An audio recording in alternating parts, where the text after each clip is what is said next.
Amén, hermano Nando, muchas gracias. Saludo a todos los presentes.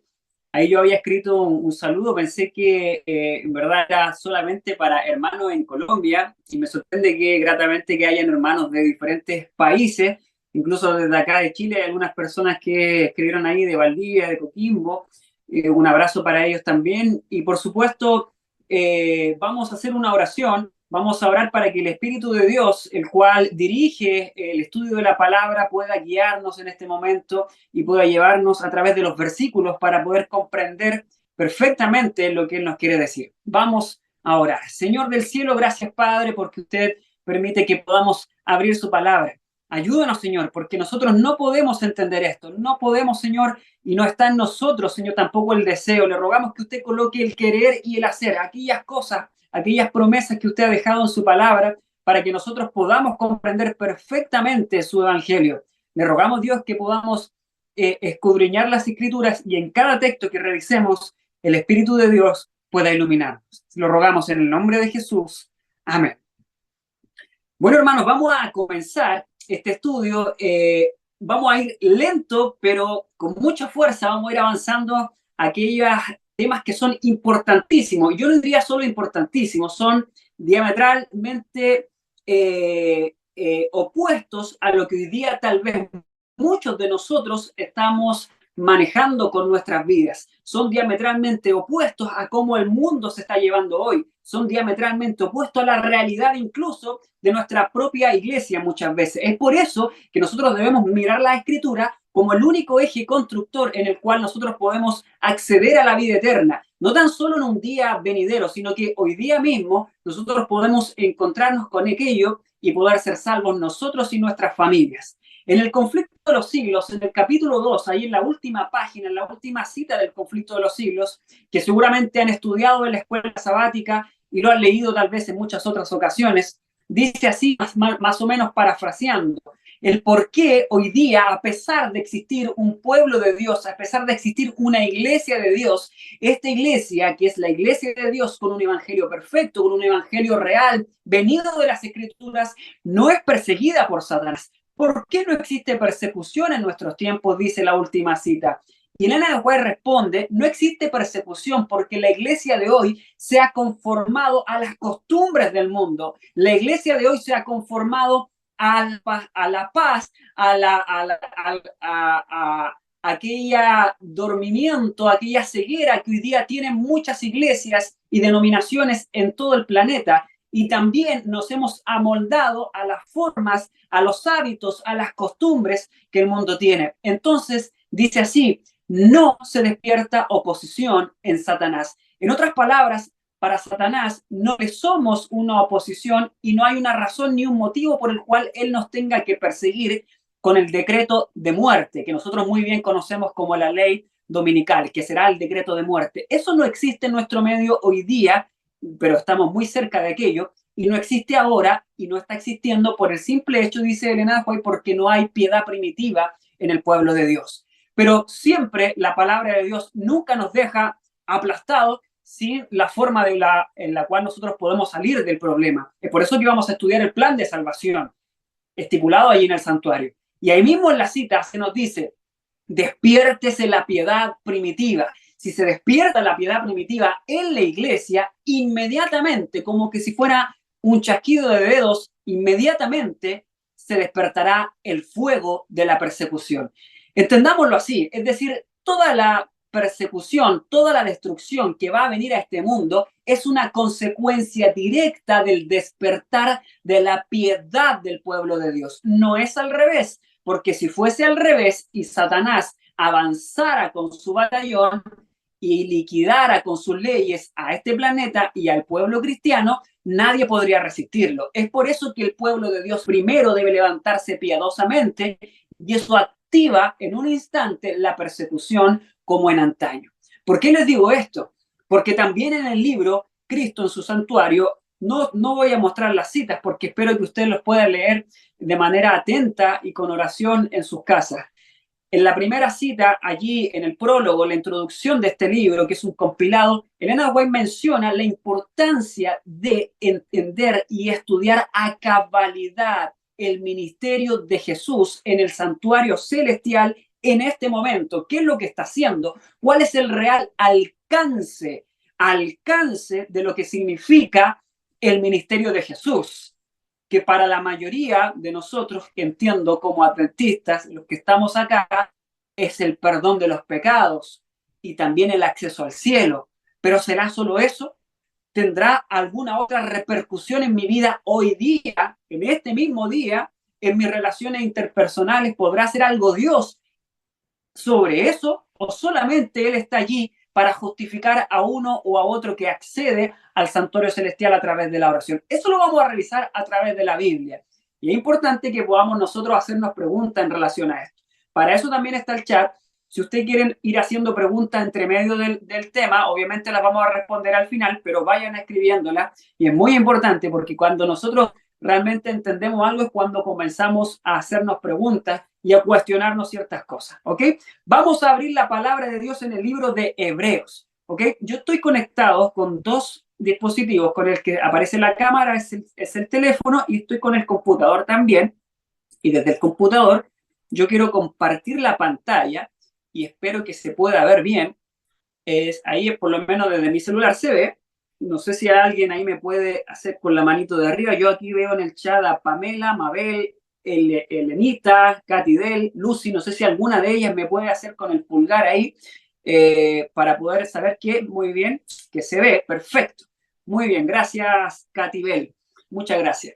Entonces acá lo que estamos viendo nosotros es una maqueta. Ustedes escucharon la introducción y yo soy arquitecto. Esto lo diseñamos a través de una maqueta virtual. Esto es una maqueta que muestra el santuario, el emplazamiento del santuario del campamento resumido, porque entendemos que el campamento eran alrededor de 2 millones de personas, ¿ok? Pero esto más bien es el emplazamiento que muestra el libro de Números, capítulo 2, capítulo 4, capítulo 10. Si ustedes leen el libro de Números, van a encontrar allí el emplazamiento del pueblo de Israel en relación a los mayores de 20 años que podían participar de la guerra, del sacerdocio, y que podían tener algún grado de importancia o de título dentro del campamento o dentro de la nación. Entonces, este es el emplazamiento, el ordenamiento que Dios dejó. Y allí se muestra en el centro del campamento. Si ustedes ven, son muchos colores, lo pinté así para poder hacerlo entender. Las tribus están distribuidas alrededor del campamento. Al lado, digamos, al lado verde clarito, que es el lado donde está el cursor, si es que se alcanza a ver, al lado superior derecho, inferior derecho, ahí está. Esa es la que es más larga, es la tribu de Judá. Ese es el lado oriental. Si nosotros nos manejamos con los puntos cardinales, o lo vamos a llamar el sur, o sea, perdón, el este, para aquellos que tal vez no conozcan exactamente esa relación, el oriente, en este caso el este, es el lado derecho de nuestra pantalla, y allí estaba la tribu de Judá en el centro, como una de las 3 tribus que estaban en ese costado. Al otro lado, al lado poniente, donde se esconde el sol, al menos en nuestro país, en Chile, donde se esconde el sol ahí en el mar, el poniente, estaban otras 3 tribus, como por ejemplo la tribu de Efraín, la tribu de Manasés, estaban en ese lado. Al lado norte, que es hacia arriba, habían otras 3 tribus, y al lado sur habían otras 3 tribus también. No vamos a introducirnos en esto porque son detalles muy, muy interesantes que podemos analizarlos, pero no es el objeto de nuestro estudio en esta noche. A lo largo de estos días vamos a ir analizando muchos detalles acerca de esto, por eso quiero que vayamos al centro del asunto directamente. En el medio hay unas carpas, vamos acercando un poquito más, de color azul. Estas eran las tribus de los levitas. Los levitas estaban más cerca del santuario. Es muy interesante. Ellos tenían no solamente una relación de atribuciones sacerdotales sobre este lugar, sino que también podían tener el privilegio de vivir allí mismo. Entendamos que el santuario no era simplemente un objeto de adoración o de liturgia o de ceremonia, sino que más bien era el mismo lugar donde Dios vivía, es decir, ellos podían apreciarlo. Y ahí se alcanza a ver, de hecho, la columna de nube que estaba sobre el santuario. Esta columna de nube es el mismo Jesús, el mismísimo Jesús. Y ahí vaya la primera explicación espiritual. Jesús es aquel que vino desde el cielo y que se despojó absolutamente, como dice el libro de Filipenses. En el libro de Filipenses, se nos dice en el capítulo 2 que Jesús se despojó de su forma de Dios, no teniendo por necesidad el mantenerse como Dios, mantenerse, aferrarse a eso, a esa divinidad, a esa deidad, sino que se despojó de todo y hizo en forma de siervo. ¿Para qué? Para poder, a través de la muerte, dar vida, a poder sanar a aquellos que estaban perdidos. Era necesario que él se hiciera ser humano y se revistió de la pobreza, de la fealdad. Incluso nos dice el Isaías capítulo 53, aquel en el cual no había hermosura en su rostro, sino que era alguien como nosotros, un ser humano como nosotros, exactamente igual. Este también es un asunto, la humanidad de Cristo, que la vamos a analizar en torno al tema del santuario. Entonces, la columna de nube era también ese símbolo, Jesús revestido. ¿Por qué? Porque si Jesús se mostraba tal cual es, Dios se mostraba tal cual es, los israelitas, ni siquiera el mismo sacerdote,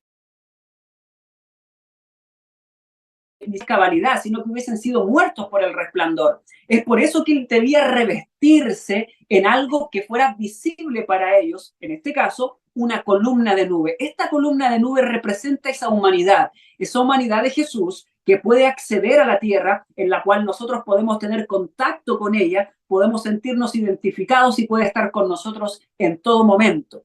Todos podían verla, pero los que estaban más cerca tenían una relación mucho más especial con esto y podían apreciar aquello que sucedía dentro del campamento.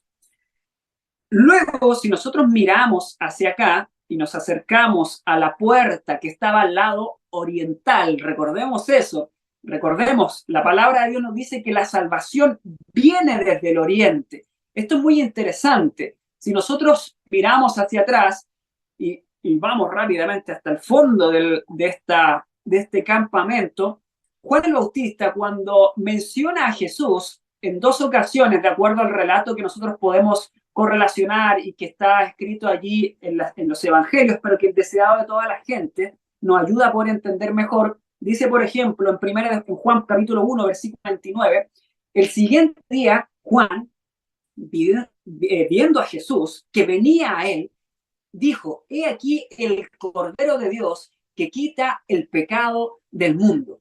Es decir, este Juan, que era el precursor, el que iba adelante, el que anunciaba, vio a Jesús, el cual venía no de cualquier parte de Israel. Él era judeano. Si ustedes recuerdan, ahí en la misma cruz del Calvario se le coloca este título de como Jesús, el rey de los judíos o el rey de los judeanos, para aquellos que entienden un poquito más el evangelio, perdón, el lenguaje que usaban estas personas ya en la época de Cristo, como el rey de los judeanos, es decir, de aquellos de la tribu de Judá. Si ustedes recuerdan, cuando las tribus se dividieron en dos, la tribu del sur, la cual era representada por Judá, y en este caso estaba Benjamín también, era la tribu de Judá.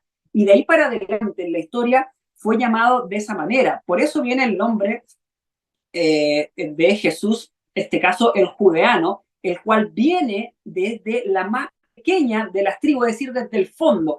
Jesús recorre todo este camino de forma simbólica. Él vive en primer lugar en el campamento. Él atraviesa, él puede entender nuestras necesidades y puede comprender nuestras vidas porque él también habitó en el campamento. Debemos entender eso. El mismo Jesús vivió como nosotros. Él nació, si ustedes recuerdan, en el deseado de toda la gente, dice que él cuando nace, él hasta la edad en la cual él va al templo y allí sacrifica al pequeño cordero, él recobra su conciencia y recobra su memoria. De ahí para atrás, si ustedes leen los capítulos, específicamente el capítulo Días de Conflicto y el capítulo que le sigue, que son los capítulos de la niñez y del sacrificio inicial de Jesús a los 12 años, dice que él no recordaba aquello que había vivido hacia atrás, es decir, él no sabía que él era Dios, porque su memoria había sido encapsulada. Y de ahí para adelante él recuerda todo. Por lo tanto, un niño hasta los 12 años, él era exactamente como nosotros en todas las cosas. De ahí para adelante él lo seguía haciendo en la humanidad, por supuesto que sí. De hecho, dice el capítulo que sus padres, en ese momento en adelante, la vida de Jesús era un poco un misterio por las cosas que él hacía, cómo llevaba a cabo sus funciones. Pero en realidad Jesús pasó esos 12 años de primera infancia, de educación, tal cual como nosotros somos educados. Y lo podemos ver en la educación de Juan el Bautista, quien es el precursor, que es justamente el que mencionaba esas palabras, de quien se dice exactamente lo mismo que de Jesús. Crecía y se fortalecía en gracia para Dios y para con los hombres. Lo dice esto en los evangelios. Lo mismo que dice de Jesús. Por lo tanto, la verdadera educación, aquella educación la cual hace que el niño o que el ser humano pueda renunciar al mundo y hacerse de Dios, hacerse de su poder, hacerse del Espíritu, no tan solo era algo guardado para alguien muy especial, sino que cualquiera de nosotros puede acceder a eso. Y Jesús es el modelo perfecto para eso, no tan solo para alguien que es adulto, sino que también para un niño. Luego, en el acceso principal de la puerta, aquí nosotros recordamos este versículo que es central, Juan 14, versículo 6, cuando se nos dice: yo soy el camino, la verdad y la vida. Nadie viene al Padre si no es a través de mí. Si ustedes recuerdan, en el libro, ahí en la historia, como mencionaba antiguamente, cuando Jeroboam, ¿se acuerdan de Jeroboam? Jeroboam era un personaje al cual se le había llamado para ser rey. Y Roboam, que era el hijo de Salomón, al cual le tocaba el reinado, llamó a unos consejeros, los cuales no eran para nada sabios, eran jóvenes, inmaduros, irreverentes, los cuales le dieron algunos consejos que no correspondían a Roboam, y de ahí se generó toda una revuelta que terminó en la separación de la nación. Y Jeroboam que se convirtió en el rey del norte, con la mayoría de las tribus, Jeroboam ideó un diseño para que los israelitas del lado norte no tuvieran que ir al santuario que estaba en Jerusalén, sino que más bien idear una forma política y administrativamente política y religiosa en la cual no perder el popularidad y tampoco perder el beneficio de realizar los sacrificios a él mismo. Entonces, él creó unos becerros de oro, unos becerros, los cuales se establecieron en Dan y el otro en Betel. Estos becerros de oro eran tal cual, de acuerdo al razonamiento de Jeroboam, el santuario. Es decir, él decía: no es necesario que vayan allá a Jerusalén a ofrecer sacrificio, entendiendo hoy día nosotros lo que significa el santuario, es decir, allí donde Jesús ministra y donde perdona nuestros pecados y nos da la oportunidad de ir al cielo y también nos santifica. Él decía: no es necesario ir allá, no es necesario ir a donde está Jesús, en términos del tiempo nuestro, sino que acá hay otra forma de poder acceder al cielo. Es como que si existiera otra puerta para ingresar al santuario, y ustedes saben muy bien que la única puerta para el santuario estaba en el lado oriental, es decir, al lado donde estaba la tribu de Judá, no por casualidad, sino que porque Jesús venía de la tribu de Judá y venía desde el oriente y la salvación viene desde el oriente. Entonces Jesús, viniendo desde ese lugar, esa es la única entrada para el santuario. De hecho, al otro lado que era el poniente, estaba Egipto. ¿Por qué? Porque el santuario siempre se emplazaba en ese sentido, por lo tanto, siempre al otro lado del mar se encontraba Egipto. Por lo tanto, el acceso que propuso Roboam era justamente por el otro lado, o por la cocina, podríamos decirlo de alguna manera, si es que ustedes conocen este dicho. Podemos entrar por la cocina directamente hasta el lugar santísimo. Eso es imposible. Nadie puede acceder directamente hacia Dios por un lugar el cual no está estipulado. El único camino, en este caso, es Jesús. Él es el camino, Él es la verdad, Él es la vida. Nadie va al Padre si no atraviesa este camino. Este es el único camino para llegar al lugar donde está Dios. No hay otra fórmula. Y si también estudian las Escrituras y aquellos que han leído ampliamente el Antiguo Testamento, cada vez que uno de los reyes, ahí en Crónicas y ahí en el libro de Samuel, se nos muestra que estos reyes cayeron, se dice que estos siguieron los pasos de su padre Jeroboam. ¿En qué sentido? En el sentido de que ellos siguieron y continuaron en la idolatría, en el orgullo, planteando nuevas fórmulas para poder acceder al cielo. Esto no está ajeno a los días nuestros. Hoy día precisamente el romanismo, el catolicismo presenta una alternativa diferente para poder llegar al Padre. Están los santos, está el purgatorio para la salvación.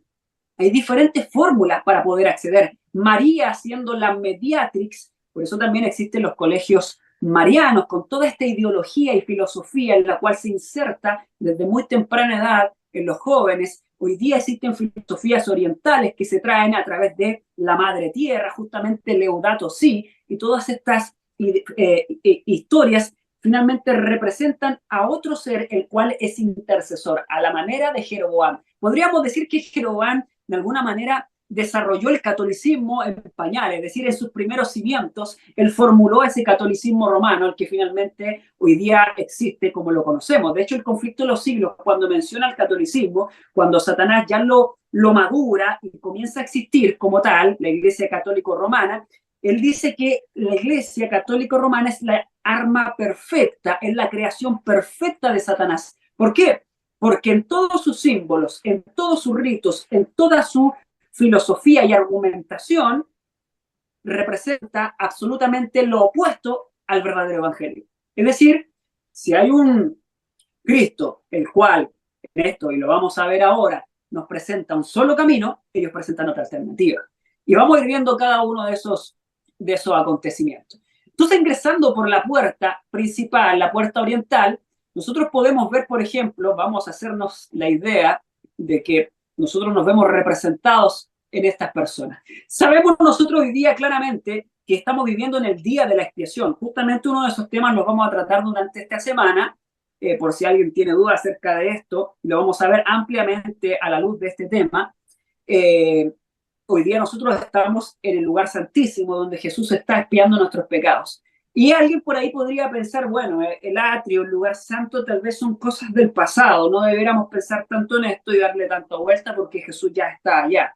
Eso es un error, porque en realidad el sacrificio expiatorio y el rito del día de la expiación tenía relación con absolutamente todo el tabernáculo, todo, completo, desde el atrio hasta el lugar santísimo. Las primeras fases del día de la expiación se hacían acá. Por lo tanto, nadie que no haya muerto en el altar del sacrificio y haya nacido una nueva vida puede ingresar luego allá. Eso lo vamos a ver en el día de la expiación. Entonces, esta persona, como dice Primera de Juan, capítulo 1, versículo 9, la cual nos dice, si confesamos nuestros pecados, y Él es fiel y justo para perdonar nuestros pecados y limpiarnos de toda maldad. Es decir, el pecador acá no podía venir con ningún tipo de cuento. Por ahí algunos piensan que lo que ellos vivieron, como estamos hablando de un antiguo pacto, como aquellas eran sombras, como aquellas eran figuras de algo que hoy día es real, ellos no experimentaron nunca una realidad. Eso es falso, porque ellos tenían que entender de que todos esos símbolos eran un ejemplo y una figura de aquel que debía de venir, como lo dijo el profeta Ageo, el deseado de todas las naciones, que era Jesús, el Mesías, el Cristo. Estas eran palabras conocidas para ellos. Ellos sabían que Él les representaba. Desde el mismo Caín, el cual sacrificó aquellos frutos de la tierra, sabía perfectamente que el Cordero era el Mesías y lo hizo a sabiendas. Por lo tanto, acá estas personas experimentaron realmente aquellas cosas. Y cuando venían todos los días, porque habían sacrificios en la mañana y habían sacrificios en la tarde, ellos debían confesar abiertamente su pecado. De lo contrario, bueno, tal vez el sacerdote no lo podía saber, pero Dios se lo demostraba a Aarón, a Eleazar después y a cada uno de los sacerdotes que vinieron en la historia, que aquella persona no había cumplido con la verdad en su corazón. Entonces aquí nos dice algo muy interesante, más allá de ser un versículo conocido, esto es muy, muy interesante y muy profundo de poder entender. Porque dice acá, y esta es la ruptura del evangelio, incluso en términos de lo que hoy día conocemos como justificación por la fe y como la conocemos hoy día en un adventismo histórico y en un adventismo hoy día muy diferente a lo que tal vez se creía en el pasado en relación a lo que vamos a revisar ahora. Por ejemplo, acá nos dice, si confesamos nuestros pecados, dice, Él es fiel y justo para perdonar nuestros pecados. Tal vez nosotros lo que buscamos día a día y les enseñamos a nuestros hijos, lo que queremos es el perdón de nuestros pecados, entendiendo que aquel que es perdonado de sus pecados tiene derecho a acceder al cielo.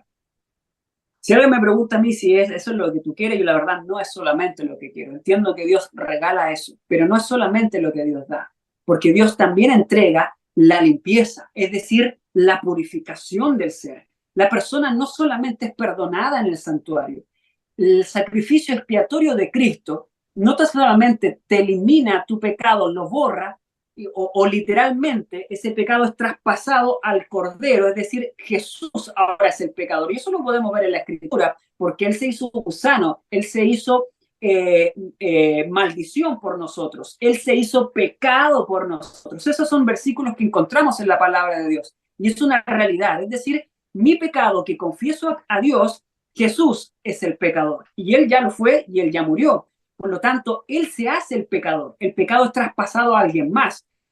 El pecado desaparece. El pecado es traspasado, en este caso, a otro culpable y Jesús es el culpable. Eso es tremendo.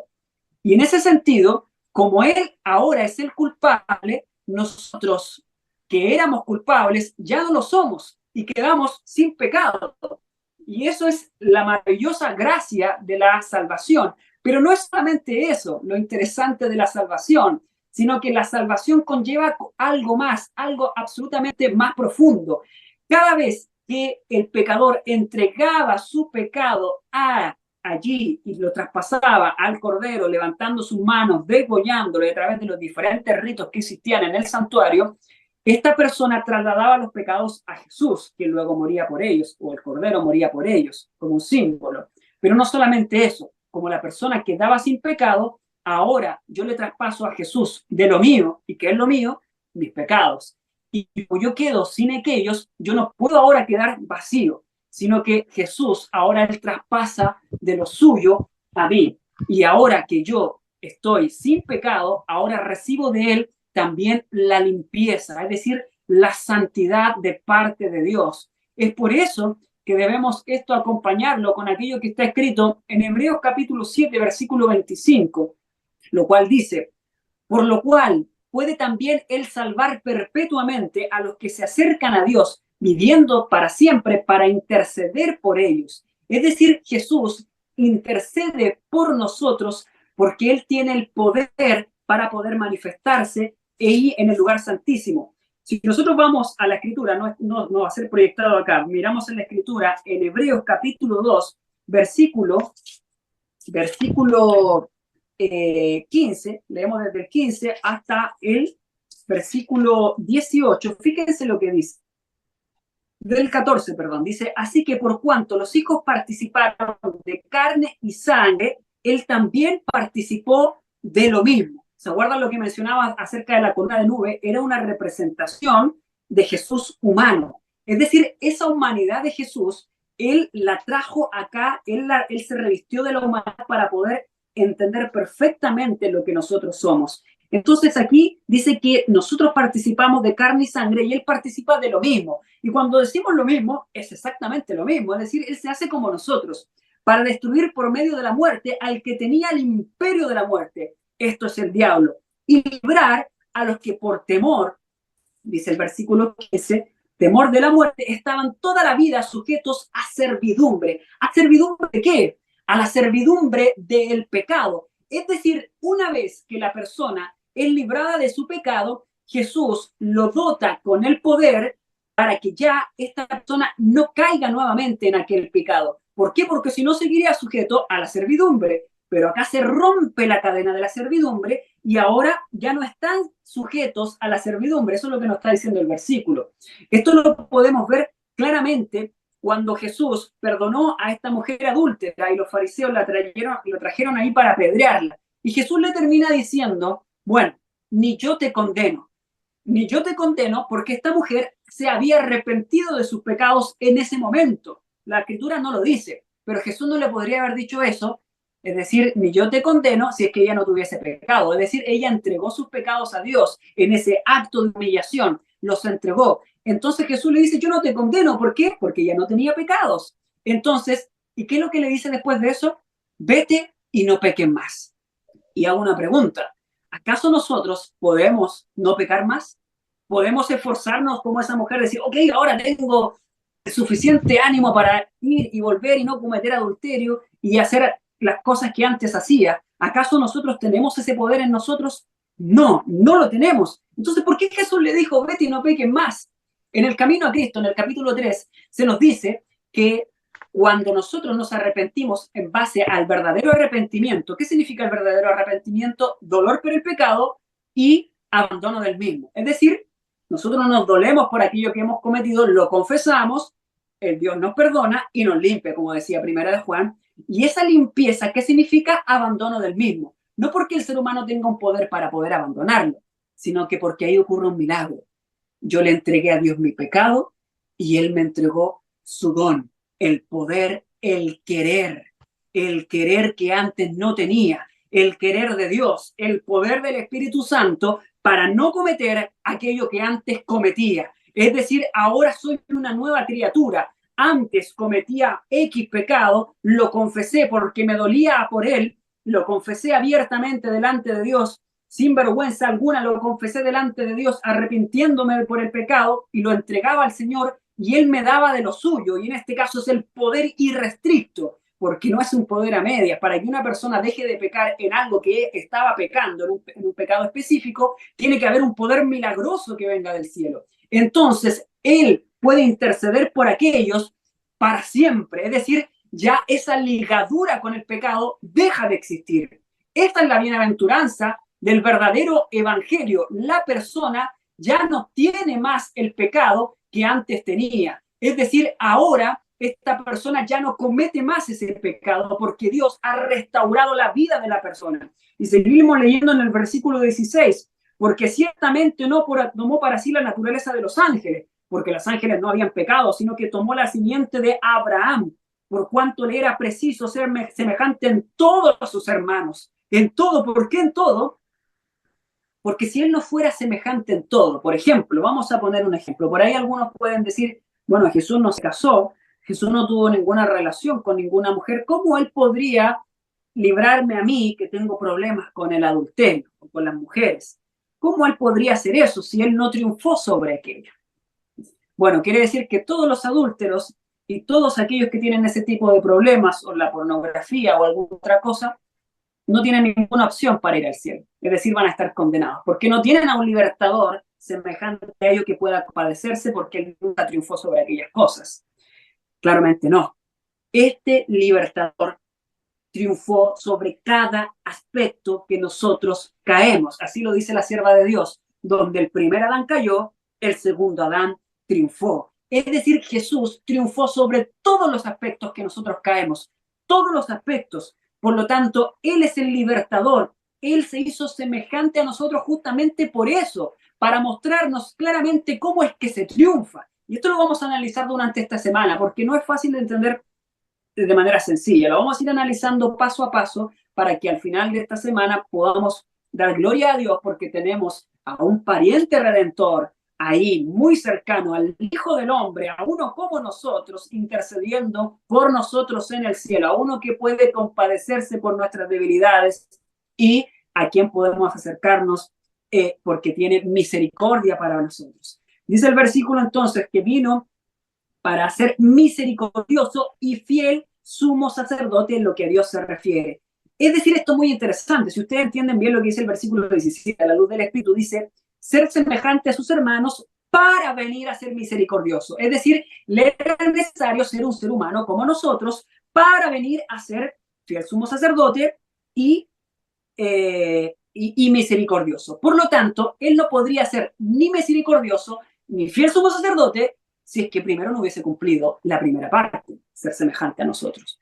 Por lo tanto, lo que lo acredita a él como sumo sacerdote ahora es el hecho de haber venido y haber vivido en este mundo como nosotros y haber triunfado por nosotros. Por cuanto, dice el versículo 18, porque en cuanto él mismo padeció siendo tentado, es poderoso para socorrer a los que son tentados. Entonces, cada uno que ingresa por la puerta principal oriental hasta el santuario celestial, en este caso a través de la fe, a través de la oración, tiene que hacerlo sin tener vergüenza de sus pecados, sino que creyendo en la promesa que se está dando ahí. Ahí no se está entregando cualquier cosa, no se está repartiendo un boleto o una entrada gratuita para ingresar al cielo y que cualquiera pueda entrar. Aquí se está regalando un cambio de vida, aquí se está regalando un cambio de carácter, aquí se está regalando un cambio de corazón. Es decir, la persona que llega acá, que va allá al cielo, deja de ser la misma. La persona que ingresa a donde está Jesús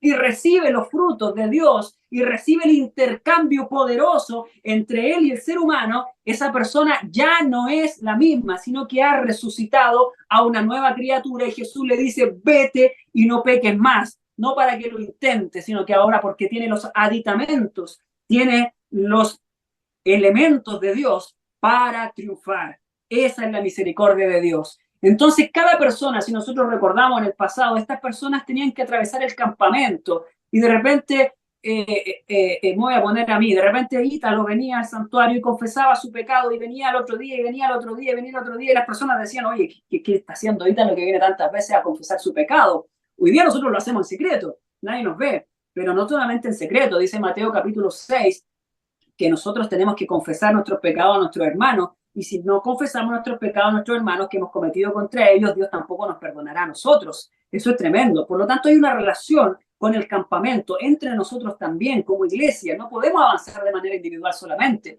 Por lo tanto, cuando la persona llegaba acá, todo el mundo sabía que era un pecador. Todos sabían que era un pecador. Pero a esa persona no le importaba eso porque sabía que allí en el santuario, aquellos que comprendían verdaderamente los símbolos, y hoy día nosotros los tenemos que comprender perfectamente, entendemos que no nos debe importar que el resto sepa que hemos cometido tal o cual cosa, sino que hemos sido limpiados por el poder expiatorio de la sangre de Jesús, la cual tiene el poder para cambiar definitivamente a una persona.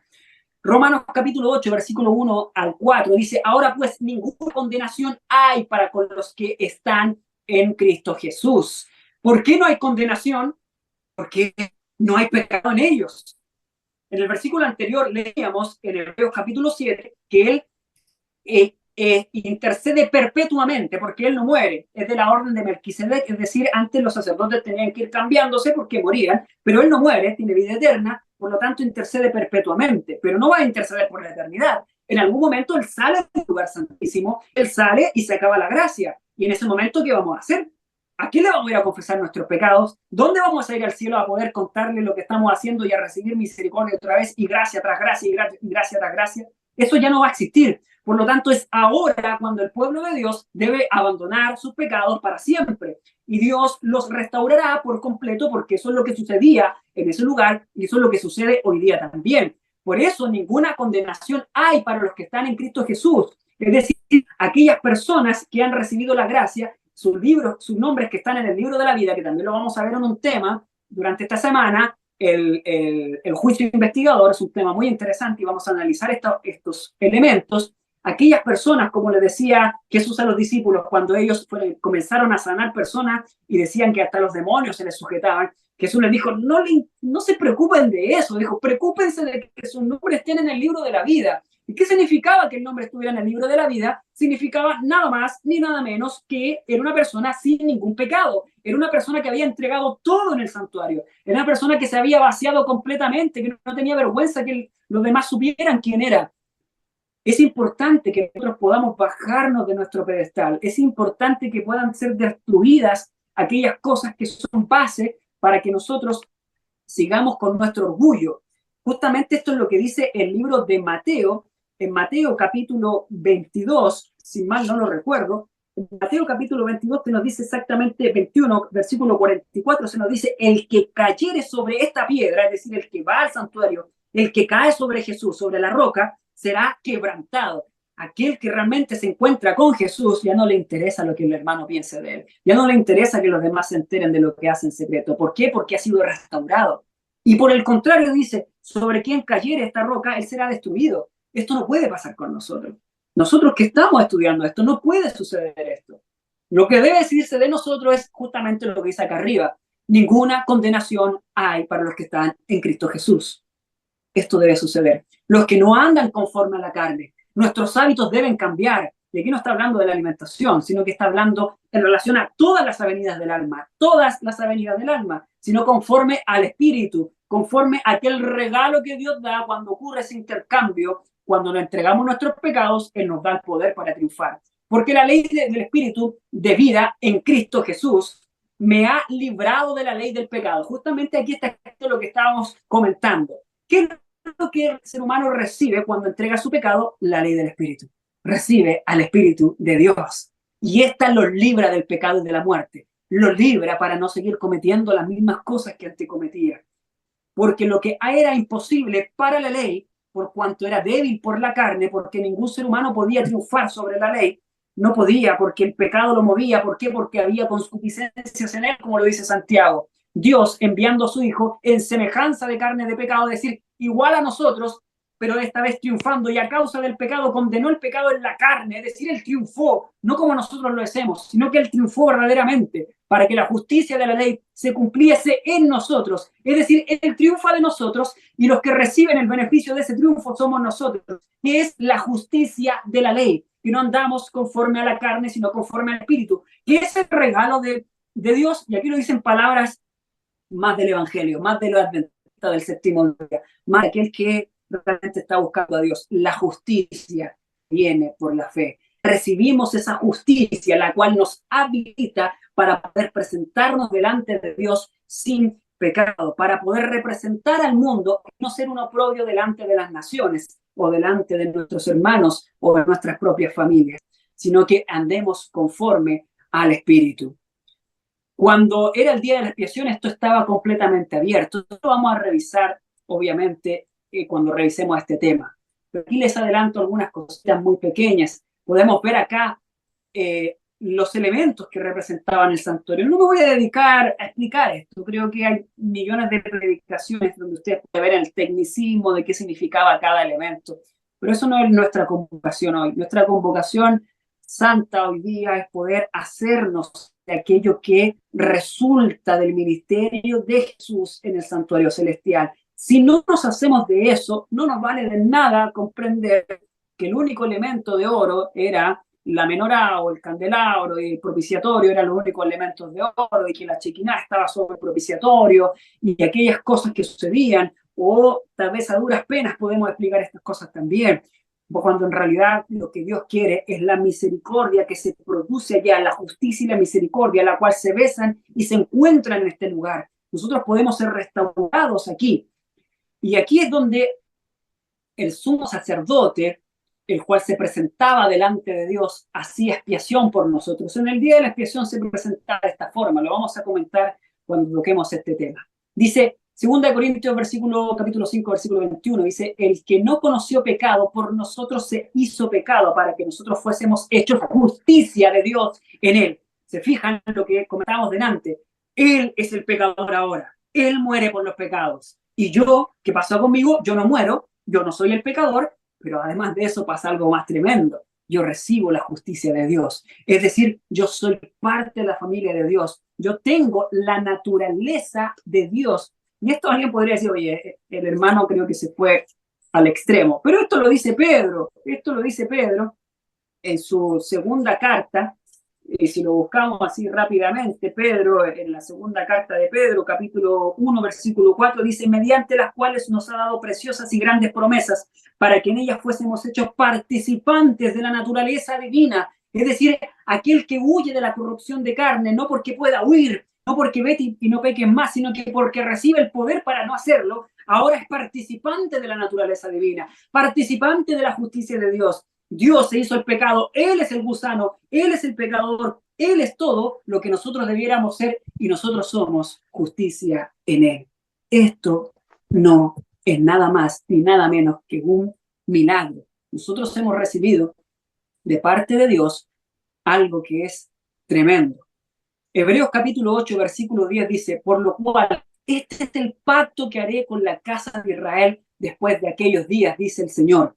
Pondré mis leyes en su mente y sobre su corazón las escribiré y seré a ellos por Dios y ellos serán mi pueblo. Justamente la promesa del nuevo pacto es que Dios escribe la ley la cual está adentro, estaba allí adentro del arca del pacto, esta ley que estaba guardada, la cual nos acusa, porque la única forma de distinguir a un pecador es porque nos está acusando la ley. La ley dice, ok, me presento yo en ese lugar y miro la ley de Dios y digo, ok, yo no soy así, este no soy yo.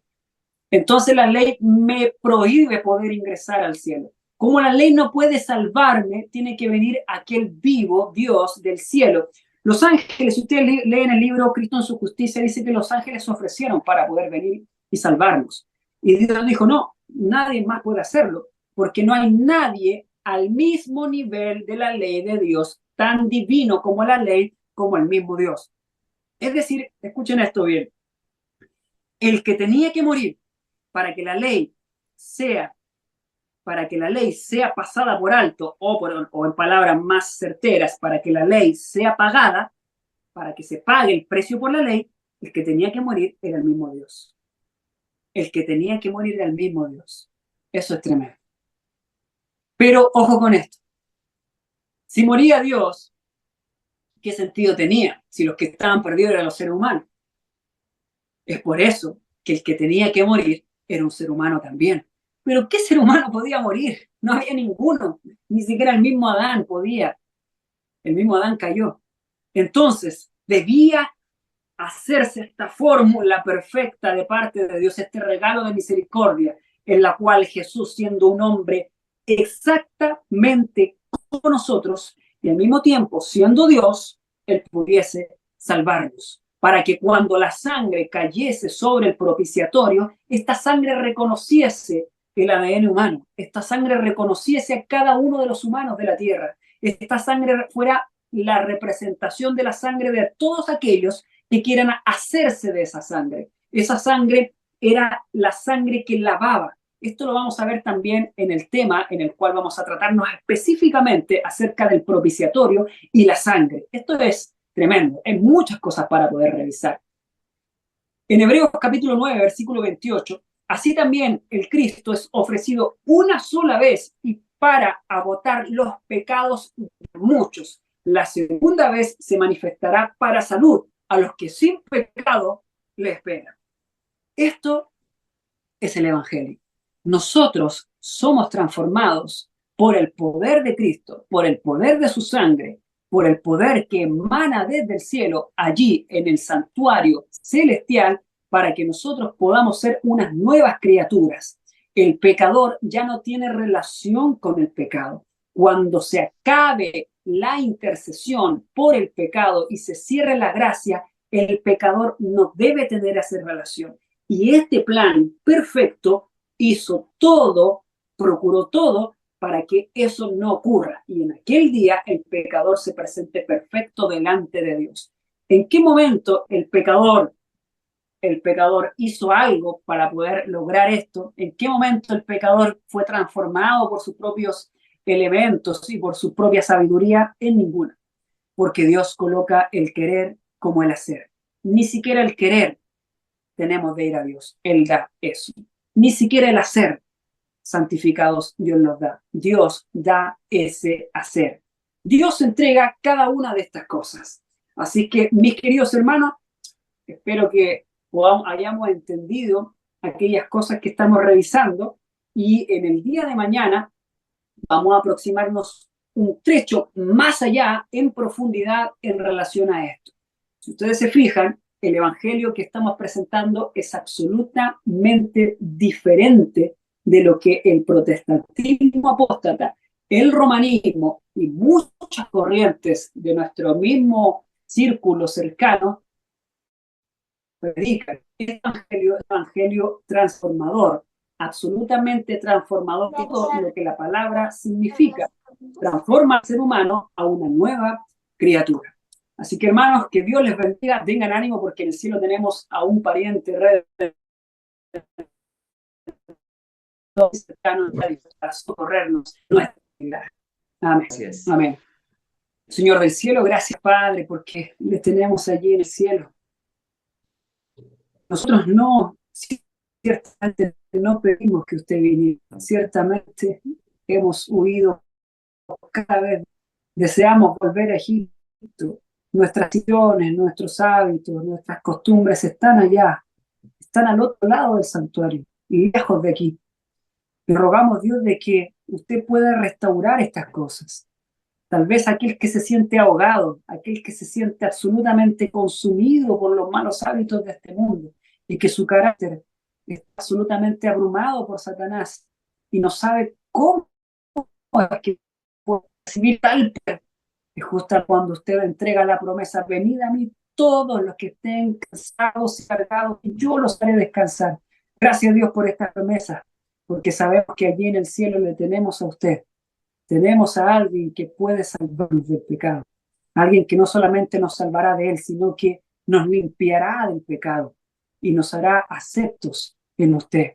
Gracias, Señor, por este maravilloso regalo. En el nombre de Jesús. Amén.